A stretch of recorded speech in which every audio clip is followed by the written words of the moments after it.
Australian മന്ത്രിസഭയിൽ ആദ്യമായി ഇടം നേടിയ പാല മുന്നിലവ് സ്വദേശി ജിൻസൺ ചാൾസ് സൺഡേ ശാലോമിനോട് സംസാരിക്കുന്നു. കായികം, കല, സാംസ്കാരികം, യുവജനക്ഷേമം എന്നീ വകുപ്പുകളുടെ ചുമതലയാണ് അദ്ദേഹത്തിനുള്ളത്. ഞാൻ 2011 ഓസ്ട്രേലിയയിലേക്ക് മൈഗ്രേറ്റ് ചെയ്തത്. ഞാൻ കോളേജ് ഓഫ് നഴ്സിംഗിലെ നഴ്സിംഗ് പഠനകാലം ഇന്റേൺഷിപ്പ് കഴിഞ്ഞ ഒരു 5 മാസത്തിന് ശേഷമാണ് ഞാൻ 2011 ഒക്ടോബറിൽ എത്തുന്നത്. യാതൊരു നഴ്സിംഗ് ആളുകൾ മൈഗ്രേറ്റ് ചെയ്യുന്ന പോലെ തന്നെ 3 മാസം അഡാപ്റ്റേഷൻ കോഴ്സ് ഉണ്ടായിരുന്നു. അത് കംപ്ലീറ്റ് ചെയ്തു, രജിസ്ട്രേഷൻ കിട്ടി. 2012 മെയ് മാസത്തിലാണ് ഞാൻ അവിടെ ജോലി ആരംഭിക്കുന്ന ഒരു നേഴ്സായിട്ട്. ഞാൻ ന്യൂ സൗത്ത് വെയിൽസിലെ ഓവറോക്ക ബേസ് ഹോസ്പിറ്റലാണ് വർക്ക് ചെയ്തുകൊണ്ടിരുന്നത്. പിന്നീട് 2015 ജനുവരിയിൽ ഞാൻ ഡാർവിനിലോട്ട് എത്തി. നോർത്തേൺ ടെറിട്ടറിയുടെ ക്യാപിറ്റലായ ഡാർവിനിലെത്തി. അവിടെ ഒരു നേഴ്സായിട്ട് ജോലി ആരംഭിച്ച് അവസാനത്തെ ഒരു 3-3.5 വർഷത്തോളം ഞാൻ ഓപ്പറേഷൻസ് മാനേജർ അല്ലെങ്കിൽ ഡയറക്ടർ എന്നൊരു പൊസിഷനിലാണ് ഇരുന്നിരുന്നത്. അതോടൊപ്പം ഏതാണ്ട് 8ഓളം ടീമുകളും 200ഓളം സ്റ്റാഫുകളെയും ഞാൻ മാനേജ് ചെയ്യുന്നുണ്ടായിരുന്നു. അതോടൊപ്പം തന്നെ മലയാളി അസോസിയേഷനിലെയാണ് മറ്റ് അവിടുത്തെ വോളണ്ടിയർ ആയിട്ടുള്ള പല ഓപ്പർച്യൂണിറ്റീസും വോളണ്ടിയർ ആയിട്ട് ഞാൻ വർക്ക് ചെയ്തിട്ടുണ്ടായിരുന്നു. ആ ഒരു ഇതിൽ നിന്ന സമയത്താണ് ഇങ്ങനെ ഒരു ഇലക്ഷനിലോട്ട് നിൽക്കാൻ താല്പര്യമുണ്ടോ എന്നുള്ളൊരു 1-2 ചോദ്യങ്ങൾ വരികയും താല്പര്യമുണ്ടെങ്കിൽ ആ പ്രോസസ്സിലൂടെ പോകാനുള്ള ഒരു പ്രചോദനം എനിക്ക് കിട്ടുകയുണ്ടായത്. ആ സമയത്താണ് ഞാൻ ആ ഒരു പ്രോസസ്സിൽ പോകാമെന്ന് കരുതുകയും ഞാൻ അതിൻ്റെ ബയോഡാറ്റയും ക്രിമിനൽ ഹിസ്റ്ററി ചെക്കും നടത്തി ഞാൻ അപ്ലൈ ചെയ്തു. അവരത് ഷോർട്ട് ലിസ്റ്റ് ചെയ്ത് എന്നെ ഇന്റർവ്യൂവിന് ക്ഷണിച്ചു. ഒരു 10 മിനിറ്റ് ദൈർഘ്യമുള്ള ഒരു സ്പീച്ച് പ്രിപ്പയർ ചെയ്താൽ ആവശ്യപ്പെട്ടു. അതോടൊപ്പം തന്നെ 45 മിനിറ്റോളം ഒരു ക്വസ്റ്റ്യൻ ആൻസർ സെഷൻ പോലെ ഇതായിരുന്നു. അപ്പൊ അത് ഞാൻ ചെയ്തു. ആ 14 പാനൽ അവിടെ നിന്ന് റാങ്ക് ലിസ്റ്റ് പ്രിപ്പയർ ചെയ്ത് പാർട്ടിയുടെ സെൻട്രൽ കമ്മിറ്റിയിൽ കൊടുക്കുകയും അവിടെ നിന്ന് വോട്ടെടുപ്പിലൂടെയാണ് സ്ഥാനാർത്ഥിയായിട്ട് തന്നെ ഫെബ്രുവരി 2024 പ്രഖ്യാപിക്കുന്നത്. തെരഞ്ഞെടുപ്പിന്റെ ഇപ്പൊ കാൻഡിഡേറ്റിന്റെ കാര്യം നേരത്തെ പറഞ്ഞിരുന്ന പോലെ തന്നെ ഇന്റർവ്യൂ തയ്യാറെടുപ്പും മറ്റു കാര്യങ്ങളും ഉള്ളതിനു ശേഷമാണ് കാൻഡിഡേറ്റ് ആയിട്ട് വന്നത്. കാൻഡിഡേറ്റ് ആയിട്ട് വന്നതിന് ശേഷം കൂടുതലും ആൾക്കാരുമായിട്ട് നേരിട്ട് സംസാരിക്കാനുള്ള അവസരങ്ങൾ കൂടുതൽ ഉണ്ടാക്കുകയാണ് നമ്മൾ ചെയ്യുന്നത്. ഇപ്പം മാർക്കറ്റുകളിലാണെന്ന് സ്റ്റാളുകൾ പോലുള്ള കാര്യങ്ങളൊക്കെ നമ്മളവിടെ നമ്മുടെ പോളിസി കാര്യങ്ങളും ആളുകളോട് സംസാരിക്കാൻ വേണ്ടിയിട്ട് നമ്മൾ നിൽക്കുക. അപ്പോൾ താല്പര്യമുള്ള ആളുകൾ നമ്മളോട് ചോദ്യങ്ങൾ ചോദിക്കും.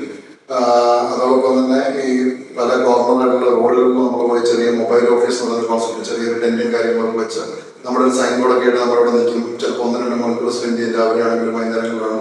അപ്പം താല്പര്യമുള്ള ആളുകൾ വണ്ടി നടത്തി നമ്മുടെ കാര്യങ്ങൾ ചോദിക്കും. അപ്പൊ അതിൻ്റെ അകത്ത് എനിക്ക് തന്നെ ഏറ്റവും രസകരമായിട്ടുള്ള ഒരു സംഭവം ഉണ്ടായത് എന്ന് വെച്ചിട്ടുണ്ടെങ്കിൽ ഒരു 70 വയസ്സിന് മുകളിലുള്ള ഒരാൾ എൻ്റെ അടുത്ത് വന്നിട്ട് ഇപ്പോൾ വായിച്ചുകൊണ്ടിരിക്കുന്ന ബുക്ക് എന്താണെന്ന് ചോദിച്ചാൽ അനുഭവമായിരുന്നു. അപ്പം അങ്ങനെയുള്ള കാര്യങ്ങളാണ് കൂടുതലായിട്ട്. ഇപ്പൊ ആളിൻ്റെ അടുത്ത് ഞാൻ ചോദിച്ചു എന്താണ് ഇങ്ങനെ ഒരു ചോദ്യം ചോദിക്കാനുണ്ടായ സാഹചര്യം എന്ന് വെച്ചിട്ട് എൻ്റെ അടുത്ത് പറഞ്ഞത്. കാരണം ആ സമയത്തുണ്ടായിരുന്ന ആളുകൾക്ക് കൂടി അത്ര താല്പര്യം ഉണ്ടായിരുന്നില്ല. അപ്പൊ പുള്ളി വോട്ട് ചെയ്യാൻ പോകുന്ന ആള് എങ്ങനെയുള്ള കാര്യങ്ങളാണ് വായിക്കുന്നത്, എങ്ങനെയുള്ള കാര്യങ്ങളാണ് എന്ത് കാര്യങ്ങളാണ് അറിയാമെന്നുള്ളൊരു ആഗ്രഹം പുള്ളിക്കുണ്ട്. അതിൽ നിന്നാണ് പുള്ളിങ്ങനെ ചോദിച്ചാൽ എനിക്ക് തോന്നുന്നു. അപ്പം ഇവിടുത്തെ ഒരു രീതികൾ വളരെ വ്യത്യസ്തമായിട്ടുള്ള രീതിയിലാണ്. അപ്പം ഓരോ കൾച്ചറിന്റെ വ്യത്യാസമായിരിക്കും. ആ രീതിയിൽ നല്ല രീതിയിലുള്ള കാര്യങ്ങളായിട്ട് മുന്നോട്ട് പോകാൻ പറ്റും.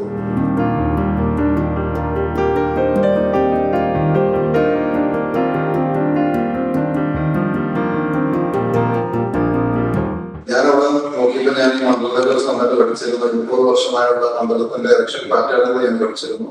അതിനുശേഷം ഞാൻ നോക്കിയെന്ന് വെച്ചിട്ടുണ്ടെങ്കിൽ എന്റെ എതിരാളിയായിട്ട് അല്ലെങ്കിൽ ഞാൻ എതിരാളിയായിട്ട് കാണുന്ന ആ അന്നേരത്തെ MLA മന്ത്രിയായിരുന്നിരുന്ന ആളുടെ ഏറ്റവും സ്ട്രെങ്ത് ആണ് ഞാൻ നോക്കിയിരുന്നത്. അപ്പം എനിക്ക് മനസ്സിലായ ഒരു കാര്യം എന്ന് വെച്ചിട്ടുണ്ടെങ്കിൽ പുള്ളിക്കാരി ജനങ്ങളുമായിട്ട് വളരെ നല്ല രീതിയിൽ ഇടപെടുന്നുണ്ടായിരുന്നു, ആളുകളുമായിട്ട് നല്ല ബന്ധമുണ്ടായിരുന്നു. അപ്പൊ ഞാൻ ആ ശ്രമിച്ചതെന്ന് വെച്ചാൽ അതുകൊണ്ട് ഞാൻ 3 മാസം ലീവ് എടുത്തു എന്ന് പറയാനുണ്ടായ സാഹചര്യം. കാരണം എനിക്ക് ഒരു ഉറപ്പുണ്ടായിരുന്നു, ആ പുള്ളിക്കാരി ഇടപെടുന്ന അല്ലെങ്കിൽ അതിനേക്കാൾ മുന്നോട്ട് ഇടപെടലുകൾ ഞാൻ നടത്തിയില്ലെങ്കിൽ ആൾക്കാരോട് ഞാൻ സംസാരിച്ചില്ലെങ്കിൽ എനിക്ക് ആ ഒരു സ്പേസിൽ എത്താൻ പറ്റത്തില്ല, ഒരു മത്സരം ഉണ്ടാവില്ലെന്ന് എനിക്കറിയായിരുന്നു. കാരണം കഴിഞ്ഞ 70% വോട്ടുകൾ വാങ്ങിയാണ് പുള്ളിക്കാരി ജയിച്ചത്. ലിബറൽ പാർട്ടിയുടെ സ്ഥാനാർത്ഥിക്ക് വേണ്ട 29-30% വോട്ടുകൾ മാത്രമേ ഉണ്ടായിരുന്നു. ആ ഒരു സാഹചര്യത്തിൽ നിന്ന് അത്രയും വോട്ട് മറിയണമെങ്കിൽ എനിക്കറിയാവുന്നതായിരുന്നു നമ്മുടെ ആ കാൻഡിഡേറ്റ് എത്രത്തോളം നല്ലതെന്ന് നമ്മൾ ആൾക്കാരോട് എത്തിക്കണം. ആ ഒരു ഇതിനു വേണ്ടി തന്നെയാണ് ഞാൻ 3 മാസം ലീവ് എടുക്കുകയും ആളുകളുമായിട്ട് സംസാരിച്ച്. അപ്പൊ ഞാൻ നേഴ്സ് എന്ന് പറയുമ്പോൾ ആളുകൾക്ക് എന്നോട് വിശ്വാസം വരുന്നതായിട്ട് എനിക്കൊരു ഫീൽ ഉണ്ടായിരുന്നു. അത് തന്നെയാണ് ഇലക്ഷൻ റിസൾട്ടിലും പ്രതിഫലിച്ചതെന്ന് എനിക്ക് തോന്നുന്നത്. കാരണം നേഴ്സിംഗ് എന്ന് പറയുന്നത് അവിടെ ആൾക്കാർ വളരെ റെസ്പെക്ടോടെ വിശ്വാസത്തോടെ ഒരു പ്രൊഫഷനാണ്. ആ ഒരു പ്രൊഫഷൻ എന്ന് പറയുന്നത് ഞാൻ ആഗ്രഹിച്ച് മുന്നോട്ട് ബന്ധപ്പെട്ട് എല്ലാ വിഭാഗത്തിലുള്ള ആളുകൾ 70% വരുന്ന നമ്മളുള്ളക്കാർ അല്ലെങ്കിൽ പ്രൊഫഷൻ എന്നറിയപ്പെടുന്ന ആളുകളും അതോടൊപ്പം തന്നെ മറ്റെല്ലാ വിഭാഗത്തിലുള്ള ആളുകളൊക്കെ ഉണ്ടായിരുന്നു. ആ ഒരു സാഹചര്യത്തിൽ എനിക്ക് അങ്ങനെ ഒരു വിജയം കിട്ടാനുള്ള ഒരു കാരണം ഞാൻ നേരത്തെ പറഞ്ഞിരുന്ന പോലെ തന്നെ എതിരാളികളുടെ സ്ട്രെങ്ത് എന്താണെന്ന് ഞാൻ മനസ്സിലാക്കാൻ ശ്രമിക്കുകയും അതിനോടൊപ്പം എത്താനുള്ള ശ്രമങ്ങൾ ഞാൻ നടത്തി.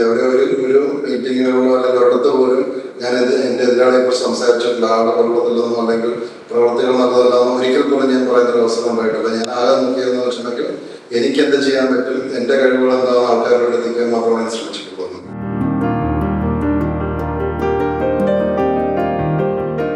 പ്രത്യേകിച്ച് നഴ്സിംഗുമായിട്ട് ബന്ധപ്പെട്ട ജോലിയിൽ നിൽക്കുമ്പോഴത്തേക്ക് ഒത്തിരി കാര്യങ്ങൾ എന്നെ സ്വാധീനിച്ചിട്ടുണ്ട് അവിടെ എൻ്റെ ഇതായിട്ട് വരുന്നത്.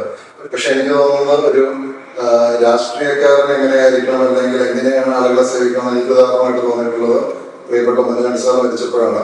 ആ ഒരു ഇടക്കിലോട്ട് ആളുകൾ ഒഴുകിയെത്തുന്ന കണ്ടപ്പോഴാണ് ശരിക്കും ജനസേവകൻ ആരായിരിക്കണമെന്നും എങ്ങനെ ഒരാളെ സേവിക്കുന്ന കാര്യങ്ങൾ ഒരു പബ്ലിസിറ്റിക്ക് വേണ്ടി മാത്രമാകരുതെന്നും എനിക്കൊന്ന് പലപ്പോഴും സംഭവിക്കുന്നതെന്ന് വെച്ചാൽ നമ്മൾ എന്തെങ്കിലും ചെയ്തിട്ടുണ്ടെങ്കിൽ എല്ലാവരും പുതിയൊരു ട്രെൻഡ് അനുസരിച്ച് എല്ലാവരും നമ്മൾ കൂടുതൽ പബ്ലിസിറ്റി കൊടുത്ത് ആളുകളോട് എത്തിക്കാൻ നോക്കും. പക്ഷെ അതിൽ നിന്ന് വിഭിന്നമായിട്ട് ചെയ്യുന്ന കാര്യങ്ങൾ മറ്റൊരാൾ അറിയാണ്ട് പല കാര്യങ്ങളും ചെയ്യുന്ന രീതി കണ്ടതും ആരും പ്രതീക്ഷിക്കാതെ വളരെ ഒത്തിരി മടങ്ങ് ആളുകൾ അതിലോട്ട് ആ ഒരു റെസ്പെക്ട് കാണിക്കാൻ വേണ്ടിയിട്ട് എത്തുന്ന സാഹചര്യങ്ങളൊക്കെ അതിനെ നന്നായിട്ട് ഇൻഫ്ലുവൻസ് ചെയ്തതാണെങ്കിൽ എനിക്ക് പറയാൻ പറ്റും. കാരണം ഈ എൻ്റെ ഇലക്ഷനോട് തൊട്ട് മുമ്പായിരുന്ന ഒരു സംഭവം അല്ലെങ്കിൽ ഞാൻ ആ സ്ഥാനാർത്ഥിയാണോ ആഗ്രഹിക്കുന്ന ഒരു സമയത്താണ് അതിൻ്റെ സംഭവം ഉണ്ടായിരുന്നത്. അപ്പം ഞാനും ചിന്തിച്ചതാണ് എത്രമാത്രം ആളുകളോട് നമുക്ക് സഹായം എത്തിക്കാൻ പറ്റുമോ അത്രത്തോളം നല്ലത്. കാരണം അതിൻ്റെ എല്ലാം റിസൾട്ട് നമുക്ക് വേറെ ഇവിടുന്ന് കിട്ടും. അതോടൊപ്പം തന്നെ ഞാൻ വിശ്വസിക്കുന്നതെന്ന് വെച്ചിട്ടുണ്ടെങ്കിൽ നഴ്സിംഗ് മേഖലയിൽ ഞാൻ 2010 മുതൽ അല്ലെങ്കിൽ അതിനുള്ള സ്റ്റുഡൻറ് കാലഘട്ടം മുതൽ അങ്കമാലി കോളേജ് ഓഫ് നഴ്സിംഗ് പഠിക്കുന്ന കാലം തൊട്ട് ആളുകളെ സഹായിക്കുകയാണ് ചെയ്യുന്നത്. അതിൻ്റെ ഒരു പ്രതിഫലം നമുക്ക് ഉറപ്പായിട്ടും പിന്നീട് കിട്ടുമെന്ന് ഞാൻ വിശ്വസിക്കുന്നു. അതുപോലെ ആകാം ഇതെന്ന് ഞാൻ കരുതുന്നു. 24 വയസ്സ് വരെ എൻ്റെ നഴ്സിംഗ് പഠനം പൂർത്തിയാക്കിയ ഒരു കാലഘട്ടം മാത്രമേ ഇതിനൂടെ ഉണ്ടായിരുന്നുള്ളൂ. അപ്പോൾ എത്രത്തോളം എക്സ്പെൻസീവായുള്ള പ്രോബ്ലംസ് ഇവിടെ ഉണ്ടെന്നുള്ളത് എനിക്കറിയില്ല. പക്ഷെ അവിടെ മറ്റു സ്ഥലങ്ങളെ പോലെ നമ്മൾക്കും ചൂടുനാളൊക്കെ അങ്ങനെ ഇഷ്യൂസ് ഉണ്ട്. ഇപ്പൊ ഞാനത് ഞങ്ങളുടെ ഗവൺമെന്റിന്റെ ഒരു ആളുകളിലൂടെ ഞങ്ങൾ കമ്മ്യൂണിക്കേറ്റ് ചെയ്യുന്ന ഒരു കാര്യം കൂടെയാണ്. എത്രത്തോളം കാര്യങ്ങൾ ഫാസ്റ്റ് ട്രാക്ക് ആയിട്ട് കാര്യങ്ങൾ ചെയ്യാൻ പറ്റും അല്ലെങ്കിൽ ഒരു വലിയ പദ്ധതി വരുമ്പോൾ അത് കൂടുതൽ ഏകോപിച്ചുകൊണ്ടുള്ള ഒരു പ്രവർത്തന രീതിയായിട്ട് മുന്നോട്ട് പോയിട്ട് ടൈം എഫിഷ്യൻസി ഉണ്ടാക്കണമെന്നുള്ള കാര്യം ഞാൻ മുന്നോട്ട് നോക്കുന്നുണ്ട്. കാരണം ഓപ്പർച്യൂണിറ്റീസ് വരുമ്പോഴത്തേക്ക് ഒത്തിരി ഡിലേ വന്നിട്ടുണ്ട്, ഓപ്പർച്യൂണിറ്റി നഷ്ടമായിട്ട് ഒരു സാഹചര്യം ഉണ്ടാകുന്നുണ്ട്. ഇവിടെ അങ്ങനെ ഉണ്ടെന്നാണ് എനിക്ക് തോന്നുന്നത്. പല വിദ്യാർത്ഥികളുടെ ആൻറ്റിസ്റ്റ് ആയിക്കോട്ടെ മറ്റു കാര്യങ്ങളായിട്ട് ഒരു കാലതാമസം വരുമ്പോഴത്തേക്കും അതിൻ്റെതായ ബുദ്ധിമുട്ടുകൾ ഒത്തിരി പേരിലോട്ട് ആവുന്നുണ്ട്. അപ്പം അതിൽ നിന്ന് ആ ഒരു ബുദ്ധിമുട്ടുകൾ ആൾക്കാർക്ക് ഉണ്ടാക്കാണ്ട് എങ്ങനെ എത്രയും പെട്ടെന്ന്, കാരണം എന്നാണ് ഈ കാര്യങ്ങൾ നടത്തിയേ പറ്റുള്ളൂ. അപ്പം എത്രയും പെട്ടെന്ന് കാര്യങ്ങൾ നടത്തുവാണെങ്കിൽ ഒത്തിരി ആളുകൾ പ്രയോജനമായ നമുക്ക് സ്കില്ലുള്ളതും നമ്മൾ ആ ഒരു ലെവലിൽ നമുക്ക് വർക്ക് ചെയ്യാൻ പറ്റും എന്നുള്ള കുറച്ച് ടെസ്റ്റുകളുണ്ട്. ഇവിടെ നിന്ന് എഴുതി പാസ്സായിട്ടുള്ള ഒരു എക്സാം ഉണ്ട്. അതിനുശേഷം അവിടെ വന്നു കഴിഞ്ഞിട്ടൊരു പ്രവൃത്തിയുമായിട്ട് ബന്ധപ്പെട്ട് നമ്മുടെ എങ്ങനെയാണ് നമ്മൾ ജോലി ചെയ്യുന്നത് കുറച്ചൊരു സിനാരിയോ ബേസ്ഡ് ടെസ്റ്റുകളുണ്ട്. ഈ രണ്ട് പിന്നെ ഇംഗ്ലീഷ് നമ്മൾക്ക് കൈകാര്യം ചെയ്യാൻ പറ്റുന്നുള്ള ആ ഒരു 3 ടെസ്റ്റുകൾ കംപ്ലീറ്റ് ആക്കാൻ പറ്റുന്ന ആളുകളാണെങ്കിൽ പിന്നെ അതോടൊപ്പം എക്സ്പീരിയൻസ് ഉണ്ടെങ്കിൽ അപ്പോൾ അവർ നോക്കുന്ന ഏരിയകൾ ഇപ്പം നഴ്സിംഗ് എല്ലാ മേഖലയിലും വേണമെങ്കിലും ചില സ്പെഷ്യാലിറ്റി ഏരിയകൾ ഓപ്പറേഷൻ തിയേറ്ററും അല്ലെങ്കിൽ സൈക്കാട്രി അല്ലെങ്കിൽ എമർജൻസി നഴ്സിംഗ് ICU അങ്ങനെയുള്ള ചില കോമ്പറ്റീഷനുള്ള ഏരിയകൾ നമ്മളും ഉൾക്കൊള്ളേണ്ട കുറച്ച് പഠനങ്ങളുണ്ട്. കഴിവുകൾ നോക്കി ആളുകളെ സപ്പോർട്ട് ചെയ്യുകയാണെങ്കിൽ ആ ആളുകൾക്ക് മുന്നോട്ട് പോകാൻ ഒത്തിരി അവസരങ്ങൾ ഉണ്ടാകും. ആ ഒരു രീതിയിൽ ഇവിടെ കാര്യങ്ങൾ പോകണമെന്നാണ് ഞാൻ ആഗ്രഹിക്കുന്നത്.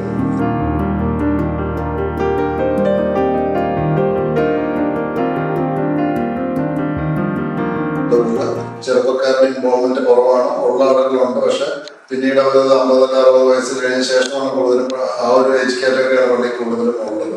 പക്ഷെ എന്തുകൊണ്ടാണെന്ന് എനിക്കറിയില്ല. ചിലപ്പം മതത്തിന് ചെറുപ്പക്കാരിലോട്ട് അത്രമാത്രം ഇൻഫ്ലുവൻസ് എത്തിക്കാൻ പറ്റാത്തതുകൊണ്ടായിരിക്കും. പക്ഷെ അതോടൊപ്പം തന്നെ ഒത്തിരി യുവാക്കളായ ആളുകൾ ആ വിശ്വാസം, അത് ഏത് വിശ്വാസമായിക്കോട്ടെ, ക്രിസ്ത്യാനി ആയിക്കോട്ടെ, ഹിന്ദു ആയിക്കോട്ടെ, മുസ്ലിം ആയിക്കോട്ടെ, വേറെ ഏത് വിശ്വാസമായിക്കോട്ടെ, ആ വിശ്വാസത്തിൽ അവരത് മുന്നോട്ട് പോകുന്നത് ഞാൻ ശ്രദ്ധയിൽപ്പെട്ടിട്ടുണ്ട്.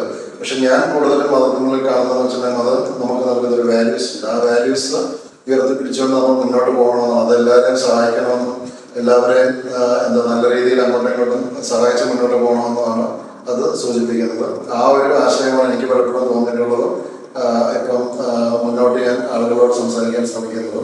എന്നെ സംബന്ധിച്ച് ഞാൻ വിശ്വസിക്കുന്ന എൻ്റെ വിശ്വാസം എന്നെ അതിൽ സഹായിച്ചിട്ടുണ്ട്. പക്ഷെ അതെൻ്റെ വ്യക്തിപരമായ കാര്യങ്ങളാണ്, മറ്റൊരാൾക്ക് ചിലപ്പോൾ അങ്ങനെ ആയിരിക്കണമെന്നില്ല. അപ്പം അതോടൊപ്പം തന്നെ എനിക്ക് തോന്നുന്നത് കാലത്തിനനുസരിച്ചുള്ള മാറ്റങ്ങൾ എല്ലാ കാലഘട്ടങ്ങളിലും ഉണ്ടായിട്ടുണ്ട്. അത് നമ്മളതനുസരിച്ച് നമ്മുടെ വിശ്വാസ സമൂഹം അല്ലെങ്കിൽ വിശ്വാസം നേതൃത്വം കൊടുക്കുന്ന ഒരു അപ്ഡേറ്റ് ആയിക്കൊണ്ടിരിക്കുകയാണെങ്കിൽ അത് പുതിയ സമൂഹത്തിലോട്ടുകൂടെ അല്ലെങ്കിൽ ആളുകളോടുകൂടെ എത്തിച്ചേരാൻ വേണ്ടി പറ്റുന്നതാണ്. ഒരു പ്രാർത്ഥന നടക്കാം, പക്ഷെ നമ്മളുടെ അടുത്ത് ആരും ഒന്നും ചെയ്യുന്നത് ശരിയാണെന്നോ തെറ്റാണെന്നോ പറയാൻ വേണ്ടി ആരും വരാറില്ല.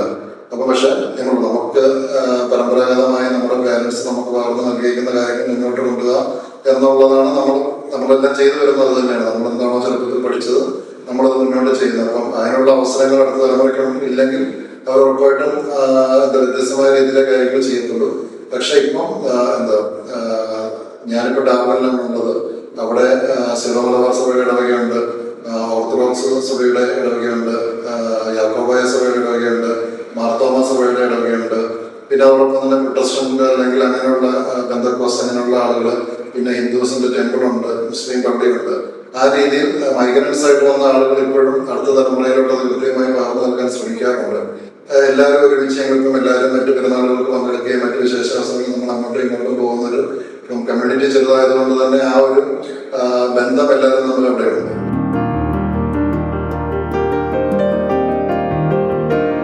നാട്ടിലുള്ളവരുണ്ട്, മറ്റ് രാജ്യങ്ങളിൽ ഇരിക്കുന്ന സൗത്ത് അമേരിക്കയിൽ നിന്നുള്ള അച്ഛനെയൊക്കെ പരിചയപ്പെട്ടിരുന്നു. ഫിലിപ്പൈൻസിൽ നിന്നും ഇന്തോനേഷ്യയിൽ നിന്നുള്ള അല്ലെങ്കിൽ ഈസ്റ്റ് തിമോർ അങ്ങനെയുള്ള രാജ്യങ്ങളിൽ നിന്നുള്ള അച്ഛന്മാർ അവിടെയുണ്ട്. പിന്നെ അവിടുത്തെ തന്നെ ജനിച്ചു വളർന്ന ആളുകളും അവിടെയുണ്ട്, ഇടക്കാരായിട്ടുള്ള അച്ഛന്മാരും അവിടെയുണ്ട്. പക്ഷെ ഞാനിപ്പോൾ സീറോ മലബാർ സഭയുടെ പള്ളിയിലാണ് പോകുന്നത് കൊണ്ട് ഇപ്പം കാഞ്ഞിരപ്പള്ളി രൂപതയിലെ ഫാദർ ഡെന്നി നെൽപ്പതാൽ എന്ന് പറയുന്ന അച്ഛനാണ് ഞങ്ങളുടെ ഇടവക വികാരി. അതോടൊപ്പം തന്നെ ഫാദർ ടോം പാണ്ടിയപ്പള്ളി എന്ന് പറയുന്ന CMI അച്ഛനാണ് അവിടുത്തെ ഞങ്ങളുടെ ലാറ്റിൻ രൂപതയുടെ പള്ളിയുടെ അഡ്മിനിസ്ട്രേറ്ററായിട്ട് വർക്ക് ചെയ്യുന്നത്. അപ്പം ഞങ്ങൾക്ക് 2 മലയാളി അച്ഛന്മാർ ഞങ്ങളുടെ അടുത്ത് തന്നെയുണ്ട്. അപ്പോൾ എല്ലാ പരിപാടികൾക്കും വരാനും ഞായറാഴ്ചകളിലും അല്ലെങ്കിൽ ബുധങ്ങളുടെ ദിവസങ്ങൾ കുർബാന ഇടാനും ആളുകൾക്ക് ആ വിശ്വാസം മുന്നോട്ട് പകർന്നു നൽകാൻ വേണ്ടിയിട്ട് കൃത്യമായ രീതിയിലുള്ള ഇടപെടലുകൾ അവർ നടത്തുന്നുണ്ട്. അതോടൊപ്പം തന്നെ മറ്റ് ഓർത്തഡോക്സ് സഭയുടെ അച്ഛൻ അവിടെയുണ്ട്. അതോടൊപ്പം തന്നെ വേറെ യാക്കോബ അച്ഛൻ ഓരോ മാസം വരും, മാർത്തോമ അച്ഛൻ അതുപോലെ തന്നെ. അപ്പം ആ രീതിയിലാണ് അവിടെ കാര്യങ്ങൾ പോകുന്നത്. നമ്മളിപ്പോൾ മലയാളികളായതുകൊണ്ട് തന്നെ നമുക്ക് കൂടുതലും കംഫർട്ടബിൾ വിത്ത് മലയാളികളായിട്ടുള്ള അച്ഛന്മാരുമായിട്ട് കമ്മ്യൂണിക്കേറ്റ് ചെയ്യുമ്പോഴായിരിക്കും. അതുകൊണ്ടാണ് അങ്ങനെ എന്നാണ് എനിക്ക് മനസ്സിലാക്കുന്നത്.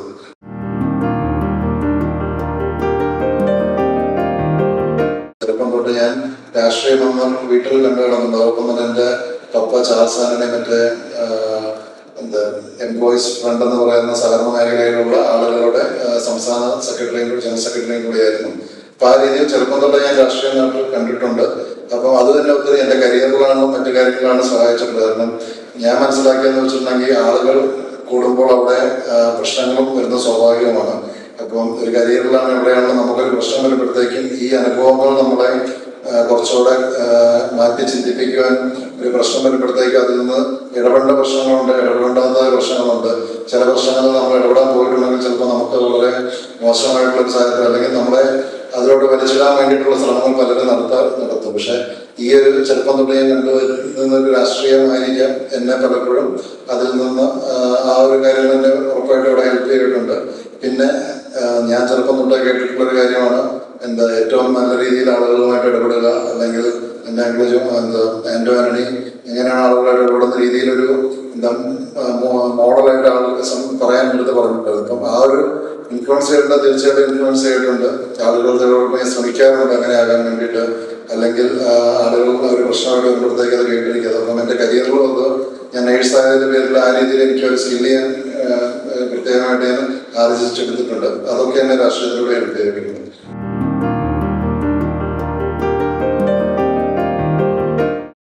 എൻ്റെ വൈഫ് അനുപ്രിയ ജോൺ എന്ന ഫുൾ നെയിം. അതൊന്ന് ഞാൻ വീട്ടിലെല്ലാവരും വിളിക്കും.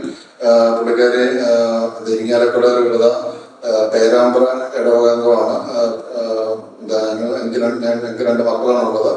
ഏനി കേറ്റ്ലിൻ ജിൻസന് ഇപ്പോൾ 11 വയസ്സ്, 7ാം ക്ലാസ്സിലോട്ട് പോകുന്നു. അവിടെ ഡാർബനിൽ തന്നെയാണ് പഠിക്കുന്നത്.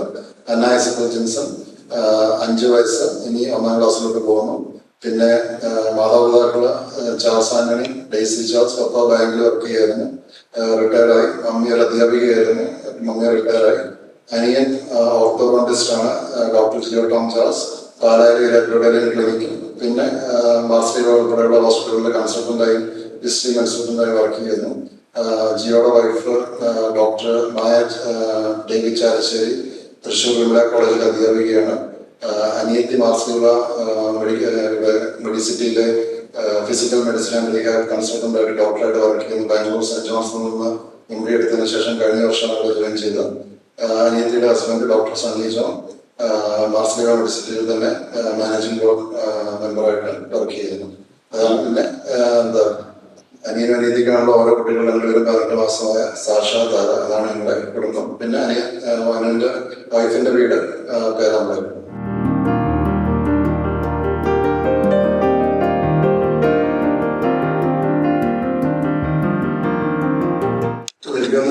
നമ്മൾ ഓരോ നാട്ടിൽ നിന്നാണെങ്കിലും തൊഴിലവസരങ്ങൾ കുറയുമ്പോഴാണ് നമ്മൾ വിദേശ രാജ്യത്തോട്ട് പോകുന്നത്. അപ്പം ഞാൻ നേഴ്സിംഗ് എടുക്കാനുണ്ടായ കാരണം തന്നെയാണെങ്കിൽ പോലും എനിക്ക് വിദേശ രാജ്യത്തോട്ട് പോകണമെന്നുള്ള ആഗ്രഹം ഉണ്ടായിരുന്നു. അതുകൊണ്ടാണ് നേഴ്സിംഗ് എടുത്തത്. പക്ഷെ ആ പോർഷൻ എനിക്ക് വളരെയധികം ഇഷ്ടപ്പെട്ടു. കാരണം എൻ്റെ കുടുംബത്തിലാണെങ്കിലും നമ്മുടെ സഹോദരിമാരായ 2 പേര് നേഴ്സുമാരായിട്ടുണ്ടായിരുന്നു. അപ്പം അവർ തന്നെ ഇൻഫ്ലുവൻസ് ചെയ്തിട്ടുള്ള ഡിസിഷൻ എടുക്കാൻ വേണ്ടിയിട്ട് ഞാൻ ആ ഒരു കാരണം തന്നെ നേഴ്സിംഗ് എടുക്കുന്നത് പോകുന്നു. അതുപോലെ തന്നെ എനിക്ക് ഇന്നത്തെ തലമുറ ഇവിടെ അവർക്കുള്ള അവസരങ്ങളില്ല. നേരത്തെ തന്നെയാണെങ്കിൽ ഇവിടെ താമസം, ഇവിടെ നാട്ടിലുള്ള മറ്റു പല കാര്യങ്ങളുള്ള താമസത്തെ കുറിച്ച് പറയുന്നുണ്ട്. അപ്പം നമ്മുടെ യുവതലമുറയ്ക്ക് നമുക്ക് ഇവിടെ കോൺഫിഡൻസ് കൊടുക്കാൻ പറ്റുന്നില്ലെങ്കിൽ അവർ ഉറപ്പായിട്ടും മറ്റു സ്ഥലങ്ങളിലോട്ട് പോകുമെന്നാണ് ഞാൻ കരുതുന്നത്. കാരണം അവർക്ക് ഇപ്പം കമ്പ്യൂട്ടറിൽ കൂടെയുള്ള അല്ലെങ്കിൽ മൊബൈലിലൂടെ ആണെങ്കിലും ലോകത്ത് എന്തൊക്കെയാണ് എവിടെയൊക്കെയാണ് ഓപ്പർച്യൂണിറ്റീസ് എന്നത് അവർക്ക് കൃത്യമായിട്ട് അറിയാം. പക്ഷെ ആ ഒരു യാത്രയിലാണെങ്കിലും എനിക്ക് പറയാനുള്ളതെന്ന് വെച്ചിട്ടുണ്ടെങ്കിൽ നമ്മുടെ പരമാവധി നമ്മളാൽ കഴിയുന്ന രീതിയിൽ ഇൻഫർമേഷൻ കളക്ട് ചെയ്ത് അത് ശരിയാണെന്ന് ഉറപ്പുവരുത്തുക. നമ്മൾ ഏജൻസികൾ അങ്ങനെയുള്ള ആളുകൾ പറയുന്ന മാത്രം കേട്ട് നമ്മൾ തീരുമാനമെടുക്കരുത്. അല്ലെങ്കിൽ മറ്റൊരാൾ പണം സമ്പാദിക്കാനുള്ള ഒരു ഉപാധിയെ നമ്മൾ ഉപയോഗപ്പെടുത്താൻ ശ്രമിക്കുകയാണ് നമ്മളത് വീട്ടിൽ. നമുക്ക് ഒരു വ്യക്തിക്ക് തോന്നുകയാണ് എനിക്കിവിടെ അവസരങ്ങളില്ല, ഞാൻ മുന്നോട്ട് പോകാൻ എനിക്ക് വ്യത്യസ്ത അവസരങ്ങൾ കിട്ടും, അതിനുള്ള കഴിവ് ആൾക്കുണ്ടെന്ന് തോന്നുകയാണെങ്കിൽ മാത്രം മുന്നോട്ട് പോവുക. പക്ഷെ അതോടൊപ്പം തന്നെ ഇവിടുത്തെ ഭരണാധികാരികളാണെങ്കിലും അടുത്ത തലമുറയ്ക്കുള്ള അവസരങ്ങൾ ഇവിടെ ഉണ്ട് എന്നുള്ള ഒരു കോൺഫിഡൻസ് കൊടുക്കാൻ പറ്റുകയാണെങ്കിൽ എനിക്ക് തോന്നുന്നത് ആളുകൾ നമ്മുടെ സ്വദേശപ്പെട്ട് പോകുന്നത്. കാരണം പ്രവാസിയെ ജീവിക്കുമ്പം എല്ലാവരുടെയും ആഗ്രഹം സ്വദേശത്ത് തിരിച്ചു വരണമെന്ന് തന്നെയാണ്. പക്ഷെ പ്രത്യേകിച്ച് വെസ്റ്റേൺ കൾച്ചർ ഇൻഫ്ലുവൻസ്ഡ് ആയിട്ടുള്ള അമേരിക്ക, കാനഡ അല്ലെങ്കിൽ ഓസ്ട്രേലിയ, ന്യൂസിലാൻഡ്, യൂറോപ്യൻ കൺട്രികളിലോടൊക്കെ പോകുമ്പോഴത്തേക്ക് സംഭവിക്കാന്ന് വെച്ചാൽ നമ്മുടെ അടുത്ത തലമുറ അവിടെ ജനിച്ചു വളരുമ്പോൾ ഒരു പ്രായം കഴിഞ്ഞാൽ പിന്നെ നമ്മുടെ കുട്ടികൾ തിരിച്ചിങ്ങോട്ട് വരത്തില്ല. കാരണം എൻ്റെ കുട്ടികൾക്കും മലയാളം സംസാരിക്കുന്ന അവരുടെ ഫസ്റ്റ് ലാംഗ്വേജ് ഇംഗ്ലീഷ്, അവർ മലയാളം കഷ്ടപ്പെടാണ് സംസാരിക്കുന്നത് അല്ലെങ്കിൽ പഠിച്ചു വരുന്നുണ്ട്. പിന്നെ അവരുടെ ഫ്രണ്ട്സ് കാര്യങ്ങളെല്ലാം അവിടെയാണ് ഉണ്ടാകുന്നത്. അപ്പോൾ അവരുടെ നാടായിട്ട് അവർ കാണുന്നത് അതിനെയാണ്. അപ്പോൾ അതാണ് ഞാൻ നോക്കിയിട്ട് ഏറ്റവും വലിയ ചലഞ്ചായിട്ട് വരുന്നത്. കാരണം ഞങ്ങൾക്ക് ഒരിക്കലും ഇങ്ങനെ നാട്ടിലോട്ട് വരണമെന്ന് ആഗ്രഹം ഉണ്ടെങ്കിൽ പോലും നമ്മുടെ മക്കളുടെ തലത്തിൽ അതൊരു സഹായം വരുമ്പോഴത്തേക്കും നമ്മൾ ആ രീതിയിൽ തന്നെയാണ് മുന്നോട്ട് പോകുന്ന ഇതാണ് ഉണ്ടാകുന്നത്.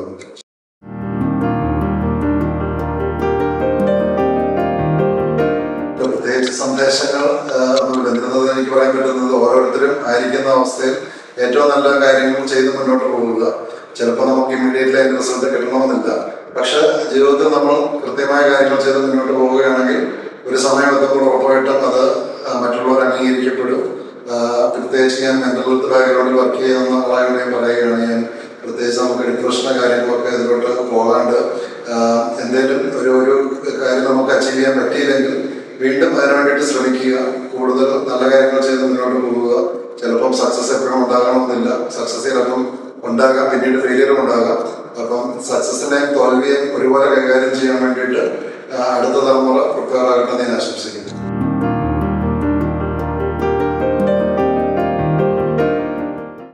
ഞാൻ ഇത്രയും 4-5 മാസമായിട്ടിപ്പം അല്ലെങ്കിൽ 5-6 മാസമായിട്ടായിട്ടിപ്പം വന്നുകൊണ്ടിരിക്കുന്നു. എനിക്ക് അങ്ങനെയുള്ള ഒരു സാഹചര്യം ഉണ്ടായിട്ട് റെക്കമെൻഡേഷൻ എന്ന രീതിയിൽ ആളുകൾ നമ്മളെ അപ്രോച്ച് ചെയ്യുന്ന അല്ലെങ്കിൽ ചെറിയ നമുക്ക് നടത്താൻ പറ്റുന്ന കാര്യങ്ങൾ മാത്രമേ ആൾക്കാർ നമ്മളത് ചോദിക്കത്തുള്ളൂ. അപ്പോൾ നമ്മൾ അനുസരിച്ച് ഫോളോ അപ്പ് ചെയ്യുകയും നടത്താൻ പറ്റാത്ത കാര്യങ്ങളാണെങ്കിൽ അന്നേരം തന്നെ അവരെ അറിയിക്കുകയും ചെയ്യും. സെക്കൻഡ് ജനറേഷൻ ആകുമ്പോഴത്തേക്ക് ഒത്തിരി ഇപ്പം ഞങ്ങളുടെ ചീഫ് മിനിസ്റ്റർ ആണെങ്കിലും ഇറ്റാലിയൻ ബാക്ക്ഗ്രൗണ്ട് ഉള്ള ആളാണ്. പുള്ളിക്കാരിയുടെ ഗ്രാൻഡ് പേരൻസ് ആയിട്ട് ഇറ്റലിയിൽ നിന്ന് അങ്ങോട്ട് മൈഗ്രേഷൻ ചെയ്തതാണ്. ഓസ്ട്രേലിയയിൽ എനിക്കൊന്ന് മൈഗ്രേഷൻ കഴിഞ്ഞ 300 വർഷം അത്രയും കണ്ടോ ആയിട്ടുള്ളൂ. അപ്പം എല്ലാവരും ഒരു അവിടെ ചെന്നവരാണത്. പക്ഷെ അത് ലോകത്തിന്റെ പല ഭാഗത്തുനിന്നുള്ള ആൾക്കാർ, പ്രത്യേകിച്ച് വെള്ളക്കാരായിട്ടുള്ള ആൾക്കാർ അല്ലെങ്കിൽ യൂറോപ്യൻ ആൾക്കാരാണെങ്കിൽ അവർക്ക് കുറച്ചുകൂടി എളുപ്പം ഉണ്ടായിരുന്നു ചെല്ലാൻ വേണ്ടിയിട്ട്. പിന്നെ ഒരിക്കൽ ജയിച്ചു കഴിയുന്ന നമുക്ക് എപ്പോഴും അഡ്വാൻറ്റേജ് ഉണ്ട്. അവർ എന്നിട്ട് വർക്ക് ചെയ്യുന്നതാണെങ്കിൽ ഏത് പാർട്ടി ആയിക്കോട്ടെ, പാർട്ടി മോശമാണെങ്കിലും ചിലപ്പോൾ അവരെ ഒരു കൈവിടത്തില്ല.